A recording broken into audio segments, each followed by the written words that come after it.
doona su'aal baana iimaan doonta adoo rabbiga kaliya hortaagan wax ku weheliya ayna jir qaraabo wala saaxiib wala ehl wala wehel ayaa rabbiga wuxuu ku weydiinayaa afar arrimood oo hortiisa lagu weydiinayo adoo kaliya abay kamid tahay cimrigaagi xageed ku dhameys waqtiga xageed ku bixis ya ilaahu ciyaaraan fiirsanay ciyaaro ayaan fiirsanay musalsalaad baan fiirsanay iyo fiilimo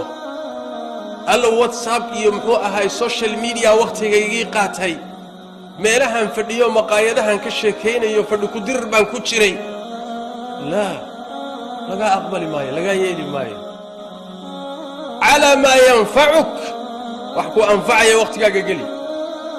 saasaradeed baa nabigeenu sallallahu alayhi wasallam wuxuu yiri min husni islami almar'i tarkuhu ma la yaani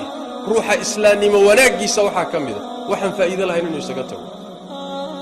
waxaan faa'iido ku jirin faa'iido aakhiri